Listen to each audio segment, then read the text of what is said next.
This is the Note Closer Show, where you get the latest developments in distressed note investing and learn the secrets of how you can control millions of dollars worth of property for pennies on the dollar. Get educated and entertained by someone who has closed thousands of deals and lives to support you in achieving the same. Now, here's your host, CEO of We Close Notes, Scott Carson. Good morning, good afternoon, and good evening, everybody. Welcome to the Note Closer Show. As always, I am your excitable host, Scott Carson. It is good to be back in Austin after being out of town for the last couple of days. I was actually up in a kind of a uncharted territory for myself. I was actually up in the Greater Cincinnati area for the first time, speaking at the Ohio REIA Expo put on by Vena Jones-Cox, the real estate goddess. Really nice event. They had 540 attendees throughout the Thursday, Friday, Saturday, Sunday. And man, talk about an expo. They go from early morning, like 8 o'clock in the morning, to sometimes people networking until midnight at night there. They had VIP receptions. They had a banquet. They had a panel that I was on. What was really great, I mean, don't get me wrong, I always enjoy speaking, and I had two really nice speaking spots, and the rooms were full both times. Great audience.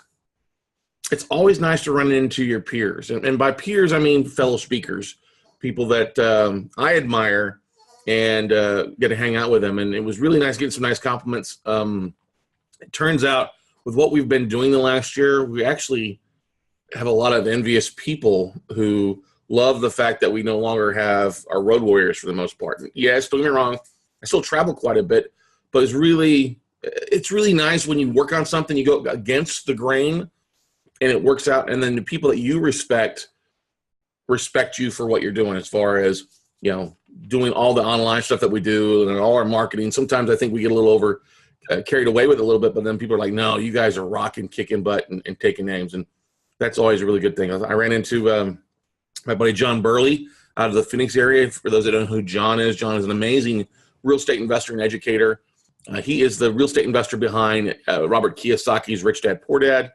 Just an absolutely great guy.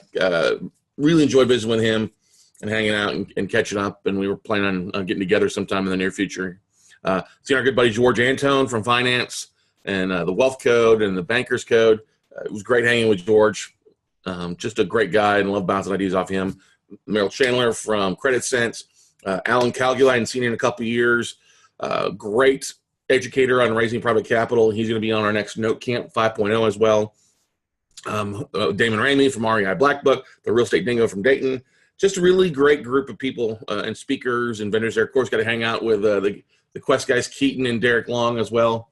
That was fun. And Belinda Savage from Mid-Atlantic, and Janet Moore from IRA Trust Services. So just, it was really great catching up with, I guess you could say, our old road family, because whenever you're a speaker and you're going from event to event over the year, you often make really good friends with the vendors because you're in the same thing. And so it was really good to catch up with people I hadn't seen in a while, since we haven't been doing too many larger expos throughout the year. We missed the Note Expo. But today's topic is something that I think a lot of people have a lot of interest in, is in the buying and selling of reperforming notes. I've seen a lot of questions on Facebook, on LinkedIn, in my email about, oh, somebody's offering up some reperforming loans or performing loans. Where should we bid at? What should we buy at? Can I resell this note in 12 months? And so I thought I'd take some time to go through that. Now, I don't necessarily focus on performing notes. My goal is to get our non-performing to reperforming, and then hold on to it for a while, 12 to 18 months of performance, and then sell that note off. Now, performing notes is all based about yield. Whether you're buying a performing note or selling a reperforming note, there's a couple of things you got to keep in mind. First and foremost is the seasoning, okay? That's the first thing. Seasoning. And by seasoning, that means having payments come in on a regular basis, okay? Now, regular basis does not mean once every 3 months the guy makes up for 3 months of payments. It means literally every month on time.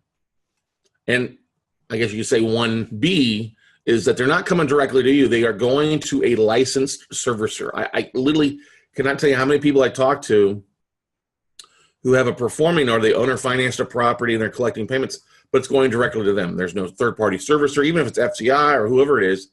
A third-party servicer adds value to your paper. It adds value to the mortgage you're either trying to buy or trying to sell. Now, if you still want to buy a note that's not been going to a licensed servicer, you've got to make dang sure that the collateral is good, that you have the payment stubs from every month, or what's the seller of that note, or if you're the holder note, make sure to collect all that information. Very valuable. Literally, the 20 or 25 bucks that you pay a servicer would take a lot of those headaches off your hand later on. But hey, some people want to be cheapskates. So that's one thing when you're actually, if you originate a loan too, make sure all the collateral is there. That goes without saying, I think, but we'll just go ahead and bring it up anyway if you're brand new to the podcast. Oh, and thank you to I think we just overhit the 35,000 mark. Yay. Pretty good for less than 90 days. I'm pretty excited. We still got about a week left till we hit our 90-day mark. So, but anyway, seasoning, that means 12 months or more of season. Now, that does not mean if you get something modified and reinstated, they made 3 months, that you try to sell it as a reperforming note. This is a little thing that some hedge funds do that I think is the shittiest thing out there. It's also very shammy. The bar has expressed interest in a loan modification, so we're going to sell as a loan modification. Look, that doesn't make any sense. If you wouldn't buy it like that, don't sell it like that. Okay? Now, one thing to keep in mind too is if you're buying a performing note and you're selling a performing note, you have to look at the yield that you're selling off of. Now, how do you calculate yield? I had a buddy, a student of ours, call me, drop me a message. I think it was Friday or Saturday, and I was in the room working on my presentation for the weekend, and jumped online. He's talking about a list of some contract for deeds that he sold. He's like, well, he's trying to sell these at 90% of UPB. I'm like, okay, 90% of UPB. What's the interest rate on the loan? He's like, I don't know. I said, okay, let's take a look. So he sent me over a spreadsheet. We want to figure out yield, what you do, or your ROI on what you're paying for. Take the existing principal and interest payment, PI, times 12, okay? Principal and interest payment times 12, that gives you year payments, and divide that by the purchase price of the loan or the sales price of the loan. That should give you a percentage, okay? All right? That should tell you roughly, if you buy it at that 90%, what your yield is going to be. So let's say your monthly payment is $300. Let's just do some math here off the cuff, okay? The principal and interest payment of a loan is $300. Well, that times 12 is $3,600. Well, let's say they're selling a loan, let's say for $25,000. Okay, let's say that's what their sales price is on a performing. So obviously the unpaid balance is going to be higher. You never overpay of what's owed on a performing note. Okay, don't ever do that. If they owe, let's just do this. Let's say they owe $30,000, and you're going to offer to pay $25,000 for this note that's paying $300 a month. So $3,600, that's 300 times 12, divided by 25,000. That comes to a 14.4 yield, okay? Most reperforming loans or most performing loans are going to be sold somewhere between a 12 and 15 yield. Now, if the seller is selling it at a higher yield and has the seasoning and all the documentation and the servicing notes to prove it, those are not bad deals. So let's say instead of selling it at 25, okay, and they were going to sell it at 20. Well, 3,600 divided by 20,000. That's an 18% yield, okay? That's not bad. Now, some people, you have to realize the unpaid balance. When we talk about educating or when we talk about reselling a note off, and some sort between 80 and 90%, it all depends on what the yield is at. Now, there are some HAMP loans out there, some HAMP modifications that have been performing on time for 5 years, but they're written at literally like a 2% or 3% interest rate. Well, you can't buy those at 90% because 90%, you're only going to get a 10% discount. You only see a 3 to 5% yield on those. So you have to take into consideration of what you're looking for. Now, if you're looking for, let's say you're looking for a 15% yield, well, then take the cash flow, all right? Take the cash flow, the principal interest payment times 12, and divide that by your interest rate that you're looking for, 0.15, 0.2, 0.12, 0.08, okay? That will give you the offering price off of that without looking at the interest rate, all right? Now, somebody mentioned that actually on a contract for deed, somebody mentioned that you need to have 24 months. I think my buddy Joel mentioned that. I don't agree with that. I think if you've got a down payment from the borrower on a contract for deed, and they paid on time for 12 months, I think that suffices. 24 months, I think, is great if you can get it, if you want to, but you can often, if they're paying on time and they've got some equity, they've got some skin in the game, you can sell that note off as reperforming for 12%. Now, who's going to buy your reperforming notes? If you've either created some loans or either through origination, or you've bought some non-performing stuff and converted them into performing notes through your due diligence and loss mitigation or workout strategies, where can you sell a non-performing note, especially if you want to get a high return in the mid-80s and 90% of value, or 90% of unpaid balance, and selling at an 8 to 10% interest rate where you're capitalizing on a large share of profit? Well, the best way to sell your performing notes is to the IRA people that are sitting on 0% interest, people that are wanting to make an above average return, people that have a certificate of disappointment, okay, a CD, all right?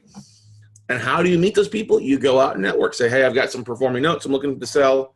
They've got 12 plus months of seasoning. I'm willing to sell it somewhere at an 8% interest rate. Find out what the people you're networking with, find out what they're looking for. Anybody looking for performing notes? Yes, I'm looking for performing notes. Okay, great. Let's talk about that. If you're at a Quest IRA event, if you're on a webinar, if you are out at the local REIA or the expo that I was at this weekend, one guy's walking around with a sandwich sign with what he was looking for, okay? We were at Fright Night, and some older gentleman was walking around with a T-shirt. I give 8% loans, okay, or whatever. He's probably looking for a return on his money about 8%, okay? So that's the thing to look at is you've got to have this, hey, here's this. It's been with FCI, it's been with Madison Management, it's been paying on time. The borrower put $3,000 down or $4,000 down to reinstate it. Here are all their financials. Here's the market rent rate. That's why they're going to stay on time. And look, there's no guarantee that a reperforming loan will stay performing. We can agree that life happens. We can agree that people will lose their jobs, people will get sick, hours will be cut down, places will go to work or out of business. But if you've got on-time performance, look, that's the biggest thing to keep in mind. That on-time seasoning is one of the strongest factors in the value of your note, and then having it with a servicer. If you come across a performing notes that's got 12 months plus months of seasoning and there's still some equity, and what I mean by equity, or I should say loan equity, loan equity between what you're paying for the note and the payoff of the loan. So like in our example, let's say $30,000 was the unpaid balance of the loan. You're paying $25,000 for it. Well, that's an 84. You're paying 84% of the UPB at $25,000 on a $30,000 loan. That's roughly 5.6, which is about 86%, which is not bad. It gives you a little cushion in case you've got to do some workouts. Personally, to make it very attractive on when you're selling it out, you want to be at least probably a 14 to 15% yield, and so leave around 10% difference between what's you're selling the note at and what is owed. That gives the buyer ultimately some room in case they do have to foreclose, in case they do have to absorb one or two missed payments, that they can, reach out to the borrower and say, hey, let's get you back on track. There is also the idea that you arbitrage your money out, but you stay involved in the game. What do I mean by that? I'll give you an example. Let's say back in our case study, our Tandem case study, they say the person's paying $500 a month. Okay, that's their principal interest amount. Okay. Well, let's say we bought the note at $25. That's what we paid for it originally. Okay. So let's say we paid 50 cents on the dollar for it. Let's say the actual unpaid balance is 50 on this deal. Okay. But we paid $25,000 for the deal, and they're paying $500 a month. Okay. Well, if somebody has 20, let's say we want to make some money on it. So unpaid balance is 50. We pay 25. P&I payment is 50. We won't talk about interest rate right now. We'll just talk about those being the numbers roughly. Okay. So if we take some of these easy numbers like this, so if we take 500 times 12, okay, that's $6,000. $6,000 divided by 25,000 is a 24% yield. So if you were to bring somebody in to buy you completely out of the note at the 25,000, based on the cash flow of $500 a month, that would be 24%. You're giving away a ton of profit. Okay, let's switch the number around. Say Mr. and Mrs. Smith.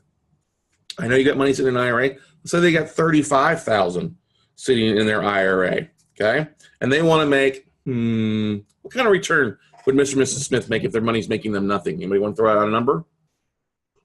10%. 10%.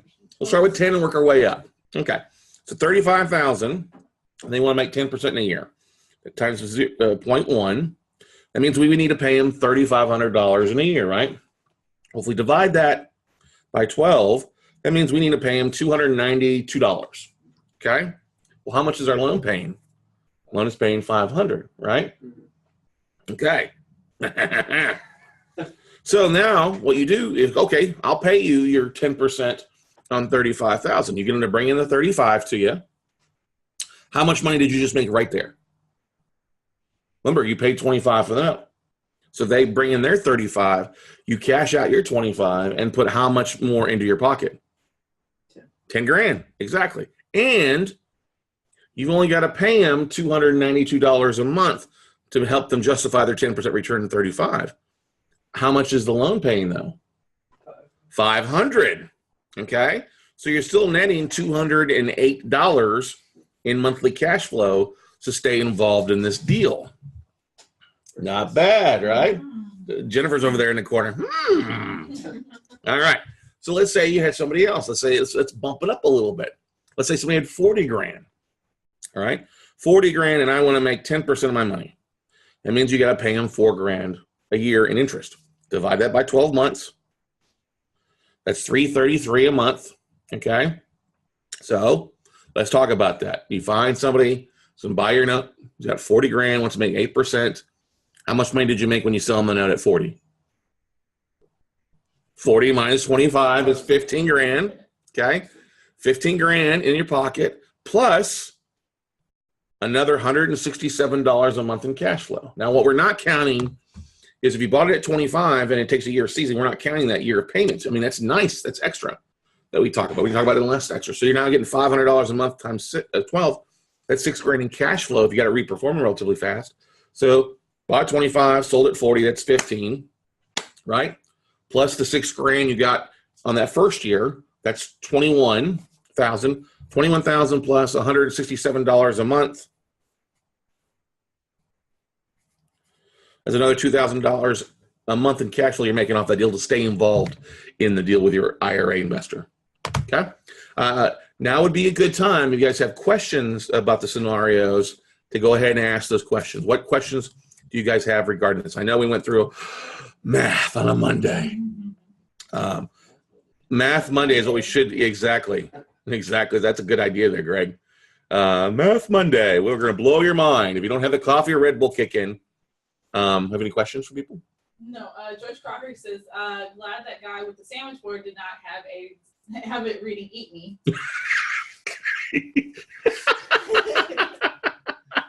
Okay, George. Feeling froggy today. He is feeling froggy. One weird thing that we're talking about in Ohio is kind of a side note here is that I guess Toledo has enacted a thing with the investors that if the property has any lead, they've got to have a lead removal, which is totally stupid. Makes it nearly impossible to invest in Toledo. Okay. We also, one thing here, I know everybody is got a few questions getting right now here, but this is one of the things that we'll be discussing coming in the virtual note buying workshop, or virtual note buying we used to call it for dummies workshop, December 15th through the 17th. We're kind of tweaking up some of the education. It's going to be all brand new in December and then rolling into next year. Total revamp. Actually, I've already been working on the manual as a revamp on the new manual for it as well too. So, and then we'll also record, if you're a note buying blueprint buyer, we will be editing and refilming the 30 video series for note marketing as well. So pretty stoked about that. That'll be an update between now and the end of the year. So And if you're if you're a No Buy Blueprint client, you'll get those updated marketing videos thrown over to you. Question. We do have a question. Todd LaPierre says you don't want to take more from your investor than the UPB. Avoid over leveraging the loan. That's correct, Todd. So let's say when we're talking about our scenario, let's say the unpaid balance is only 40. Well, you're not going to go 45. So I'm at 45 to get them a higher, a yield. You have to leave some skin in there. You have to leave some stuff between what you're paying, between what you're selling the note for and what the unpaid balance is. You want to leave some room there. You're not going to overpay. I mean, it's the same thing. You have to keep that in mind too. You wouldn't go to a dealership and say, oh, it's worth 35 and pay them 40. I don't know. Maybe some of you would, but anyway, you're not going to pay over. You'd try to get it down below the 35 and say, I'll take 30. I'll give you that for 30. So 35, 38, 40. Okay, that's the thing to keep in mind. Make sure and keep the difference. Make sure some separation between what you're paying for the loan or getting them to pay the loan and what the ultimately unpaid balance is. Okay. Robert, actually, buddy, you were not the guy that asked me about ROI. I mean, you did ask me about that, but I actually had multiple people ask me about it this weekend. So Robert posted, he goes, first, no shame in my game. I was dummy you helped this weekend with figuring out the ROI and things, but even performing, and I was thinking 90% was high. It doesn't give much wiggle room. Your thoughts? Thanks. Yeah, if you're buying at 90%, you have to look at, though, and the deals that Robert's talking about, when you figure in a 90% purchase price, the ROI is between 18 and 28%. Okay? Look, that's not bad. All right? That's not bad at all, especially for some of those higher end valued homes that was on that list that you were looking at. So, Casey asked the question, so if they give you your 40K, then want out after a few years, what's the exit strategy? All right, well, that's the thing. If they're going to give you that loan, you're not joint venturing with them on that deal. That's when you would write the JV agreement up for 2 years, 3 years, or as long as the deal goes through. Okay, Casey? What would likely happen in 5 to 7 years, if the borrower's paid on time, most people sell their house after 5 to 7 years. So when they sell the house, let's say they still are old, that they still owe 50. All right, well, they're going to pay you off, boom, you give the 40 to the investor that funded that deal. They've been getting their interest rate on it every year, boom, move on to the next deal. There's a little bit of difference between that 40 and 50, okay? Hopefully that makes sense. You're welcome, Robert. Always glad to answer your questions, you and Avi as well. Good question, Casey. Good job, Todd.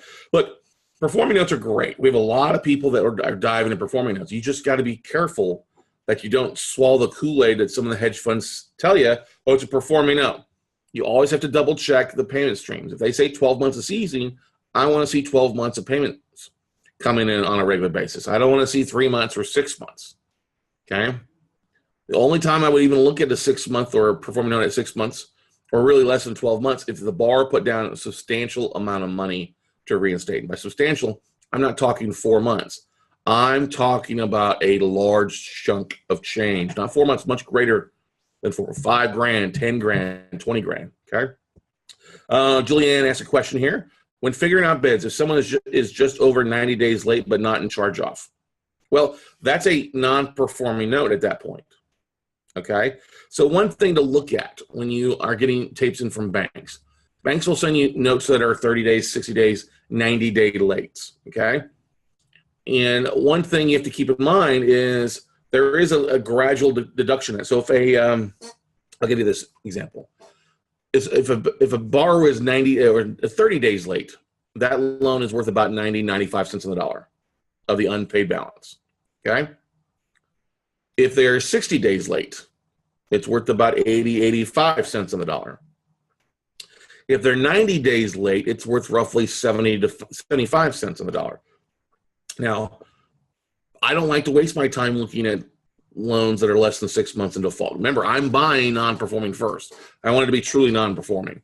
Most of the time, the banks are going to are not going to take a substantial write-off or give you a big discount if it's just less than 90 days late. Okay.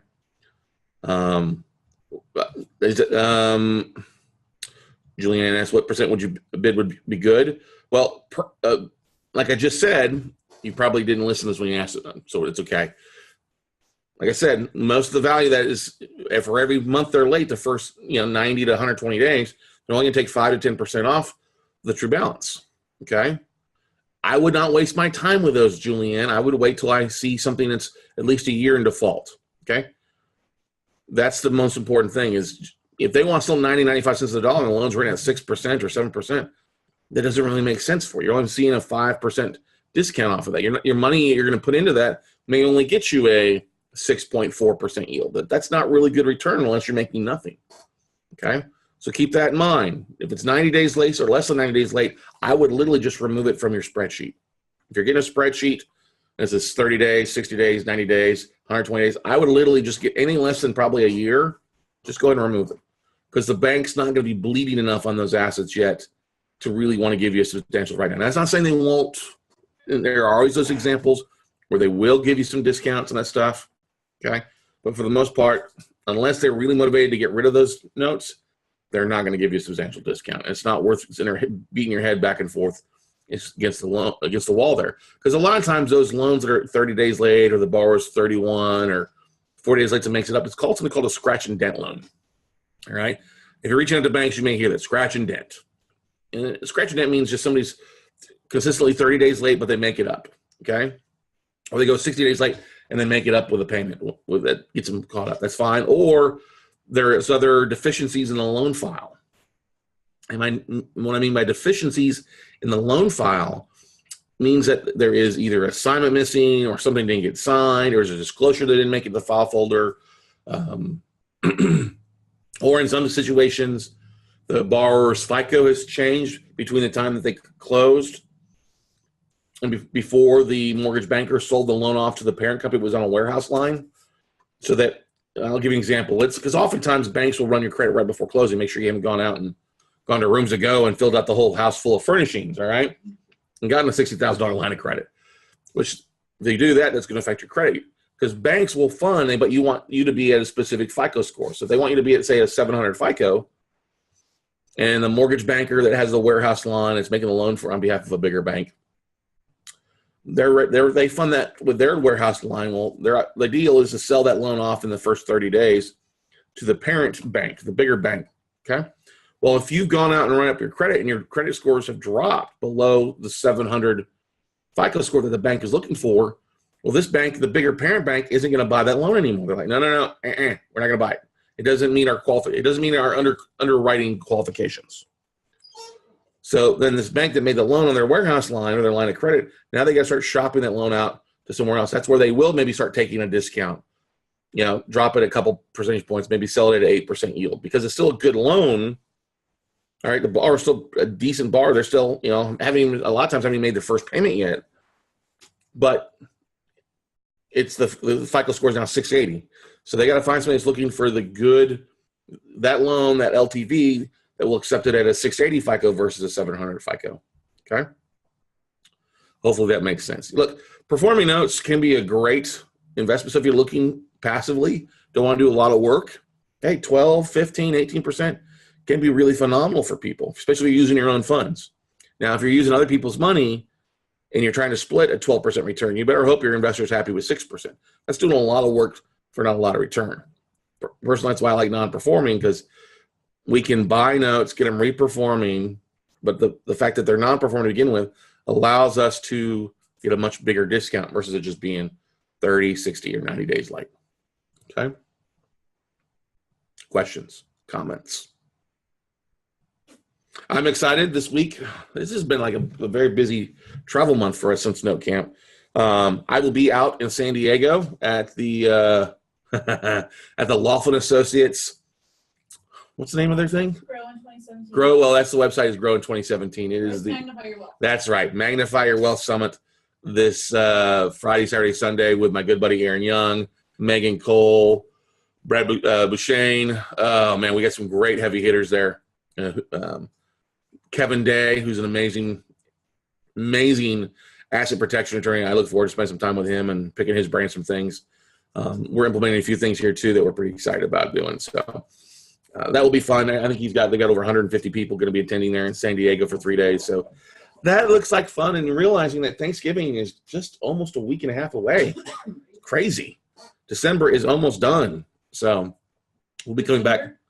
Sorry, the year is almost done. November is almost yet this morning. So important thing, what's great too, is if you have a performing note, your service costs are extremely cheap. There's a lot of servicers out there that will do it for $20, $25 a month just to collect payments and send the statements out. That's a really nice thing with performing notes is if you've bought a non-performing and converted it to performing, the loss mitigation, your monthly fee shouldn't be $75 to $95. It should drop down to $20, $25 a month or $35. It's not bad at all.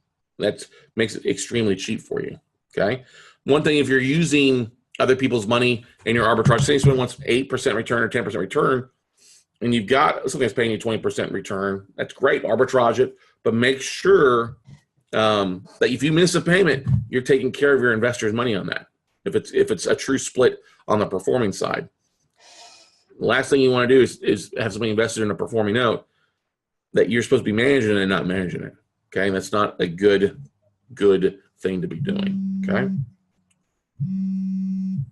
Well, speaking, there's a contact of mine calling me. Anyway, performing notes, guys, can be very profitable. Said this before. Great returns. It can fit in, especially if you're working full time or retiring. You want to do a lot of the work. There's nothing wrong with performing notes. It's great. I talked to quite a few people this weekend. They're like, I'm semi-retired. I don't want to do any work. I'm like, well, then why are you doing fix and flips? So, but anyway, one thing, guys, quick reminder that our book of the month, the first one here that we're going to be discussing the 1st of December after Thanksgiving, is Dan Fleischman's book here. This is a great book, How to Set Up Your Business for Under $1,000. So we'll be discussing this first part of December as our Note Nerd Book of the Month Club. And what's also, too, from this weekend, I got a couple recommendations. We have a couple other speakers that are going to be talking about, they're launching books that want us to bring on their books. And I think will be valuable for Book of the Month. So we're excited about that. Here in the next year. So he's was like, I asked if he would be interested in having it on here. He would be excited about it. So glad you got it, Robert. It's a great, easy to read book. It gives you a lot of information, answer a lot of questions about some things. We had a really good turnout for our banking blitzkrieg from our Monday Note webinar last Monday night. Had a few people that responded since then. So pretty stoked about that we'll have that launching in January as well. So, but I don't really have anything else, guys. We are literally 2.5 weeks away from our Note Mastermind taking place December 1st, 2nd, and 3rd here in Austin, Texas. So really stoked about that. Starts working on final headcounts. We've got some great fun stuff planned and in store for those that are attending. So other than that, I don't have anything else for this episode of the podcast. If you got any final questions, feel free to ask those. But otherwise, guys, thank you so much. First and foremost, thank you so much for listening. If you've enjoyed these episodes, please make sure to share them with your fellow real estate investors or fellow colleagues. As always, we would love it if you went on to iTunes or Stitcher and left a review. That helps us tremendously. It lets us know that we're doing a great job. If you'd like to see a topic, bless you. If you'd like to see a topic discussed, send me an email. Glad to look at what you're looking for and see if we can't cover that on the podcast. Some things are easy to cover on the podcast, and other things need a little bit more in-depth and going to our Note Night in America webinars. Oh, if you're listening on the podcast and you want to get registered for Note Night in America, because we do have a really great topic tonight in hiring assistants tonight on Note Night in America. If you're listening on the replay on iTunes and Stitcher, you're not going to be able to catch it live, but you can catch the replays of the webinar by going to weclosenotes.tv. That's weclosenotes.tv. We'll get you to all of our replays, all of our live video recordings of the Note Closer Show, and all of our recordings of Note Night in America as well for everybody. So looking forward to tonight on hiring assistants. I know that a lot of people have been talking about that, on trying to hire somebody in Fiverr and they flaked off. I tried to hire somebody on Upwork or Craigslist. And I crack up because I see them post one day and then like 4 days later, they're complaining. And this is not just one person. It's multiple people I see across different Facebook groups and different things. It's got to be a longer hiring process than just 4 days or 3 days or one shot. If it turns out that way, you probably did a bad job on the front end of hiring or describing what you need. And tonight we'll discuss a lot of that here on the Note Night in America on hiring assistants, what to do, how you want to hire more than you need initially because people will flake off. You also can often, especially if you're hiring virtual assistants, hire more people than you initially need and give them the same chore and see who does the better job. And that will often help you eliminate wasted time by having to go back and retrain one person, then one person, then one person. Because training and labor is always the largest overhead in business. And it's better to take the time to train people than it is just to expect them to learn things. And I know that I goof up from time to time. I'm like, if I give you guys, especially our amazing notes, now I won't call you minions anymore. You don't like being called minions, so we won't call you minions. Marketing monkeys? No, I'm just joking. Hear no evil. So that would be funny. That would be actually kind of, we're going to do that now. All right, good. But what I'm saying is that it's good to spend time when you give somebody a task, spend some time to sit down with them, go through it, edit it. Hey, not everybody is a brain reader, a mind reader. And if you hire somebody, you have to expect them the first time that you give them something to do, it's probably only going to be 50 to 100, 50, 60, 70% of what you would expect. You've got to spend the time to hone them, teach them, coach them, give them constructive criticism. Hey, nope, we need to focus on this, need to focus on that. Tweak this a little bit and go from there. And over time, especially in the first 90 days, they will understand what you're looking for and you'll be able to coach them a little bit better and go from there. But anyway, tonight we'll be talking about that. I'll be going through what to post, where to post it, and what to expect and what you should be focused on doing after you bring somebody on board. So otherwise, that'll be at 7 o'clock Central Standard tonight.